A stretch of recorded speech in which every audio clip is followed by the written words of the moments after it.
Time now for news from the left. Hands down, the best piece of video from the weekend is MSNBC's most sensitive news host, Jonathan Capehart, weeping as he introduces Capitol Hill cop Michael Fanone to discuss January 6th. Joining me now in studio is Michael Fanone, former D.C. Metropolitan Police officer, Courage for America council member, and author of Hold the Line, The Insurrection and One Cop's Battle for America's Soul. Officer Fanone, I'm going to try to get through this. Thank you for what you did 3 years ago today. Oh, Mother of God. Jonathan, why are you crying on Democrat Christmas? It's a happy holiday. Don't you know that? Fanone's reaction actually said it all. Even he's embarrassed by whatever that was. I don't know if that's authentic. Are they that brainwashed?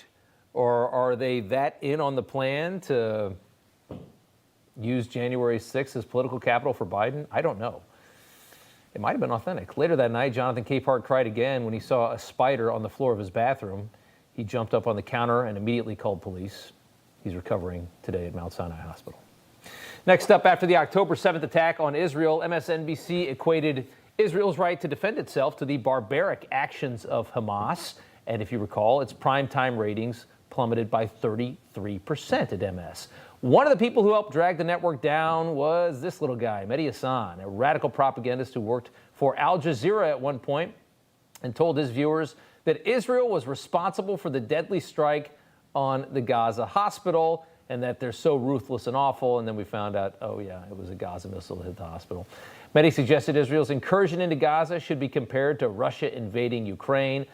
Not long after all of that nonsense, apparently even MSNBC tends to kick out their diversity hires, and Mehdi lost his show. Last night he announced he's leaving MSNBC altogether and has lost his job. And with this show going away, I've decided that it's time for me to look for a new challenge. Tonight is not just my final episode of the Mehdi Hasan Show. It's my last day with MSNBC. Yes, I've decided to leave. To be clear, I am so proud, so proud of what we've achieved on this show, on this network. Hasan's show, Sunday primetime show, was canceled in November after it suffered a two-month ratings decline. November 12th, his show hit a low point, just 411,000 total viewers, according to Nielsen, which on MSNBC is not very good at all. But hey, you know, when you're a Hamas propagandist, a lot of people in this country really want to hear that nonsense. It's a very, very small subsection of people that are in our universities and sit on Twitter all day long. Next up, two billionaires, Elon Musk, Mark Cuban, going at it over DEI. Last week, Musk posted this: discrimination on the basis of race, which DEI does, is literally the definition of racism. Mark Cuban, who's just turned into a woke little weasel these days, responded in a tirade, tweet after tweet, lying about DEI. At one point, Cuban wrote, "You may not agree, but I take it as a given that there are people of various races, ethnicities, orientation, etc., that are regularly excluded from hiring consideration." He said that. To which Musk hit back with, "Cool, so when should we expect to see a short, white, Asian woman on the Dallas Mavericks, Cuban's team?" Good point. So obviously, you see, Mark Cuban still thinks we're living in like 1955 in this country, which is the way all of these DEI lunatics have to think. They still think, they listened to Biden's speech today and agreed with it. They still think this is like a radical racist country where a black man can't get a job. It's hysterical. In fact, it's completely overcorrected the other way to where in a lot of cases the white guy can't get the job. But Cuban doesn't want to say that because he's just a woke billionaire.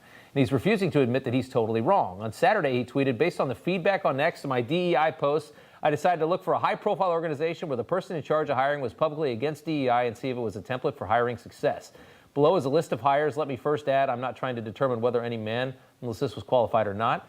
There's several I think are very talented. I'm just presenting the hires, and I'll let you come to your own conclusion whether the lack of diversity, equity, and inclusion helped or hurt." And then he went on to name basically everybody that was in the Trump 2016 administration. Cuban sees the first Trump White House as failing and incompetent, and he's trying to use that as a way to explain that if there was more diversity in it, it would have been much better.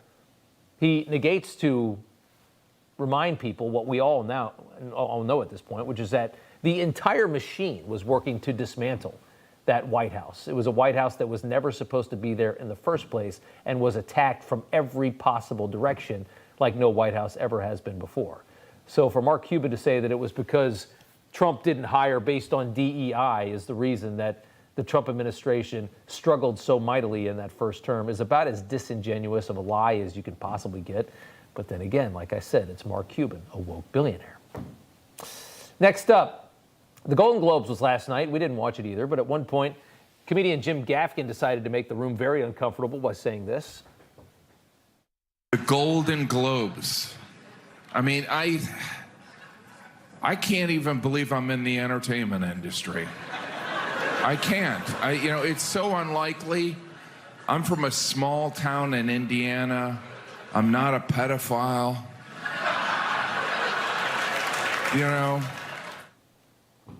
Not a pedophile. Well, he didn't make a direct reference to Jeffrey Epstein. He did get the audience to laugh, even though several celebrities are named in those unsealed documents.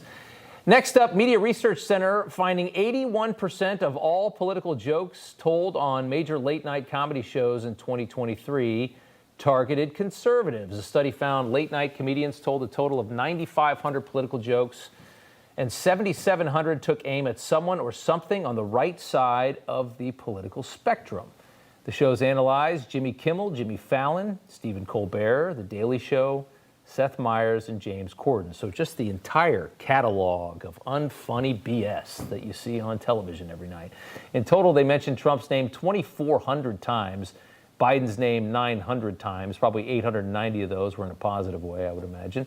The study also shows that Jimmy Kimmel had the highest rate of anti-conservative jokes for a single show out of the 6. But we know why Jimmy Kimmel has to pander so hard to the liberal side, because he's just a total chauvinist racist and has been his whole life. And as long as he stays a devout liberal in his show, he will be allowed to keep his show. And that's the whole point. So, Jimmy, we know who you are.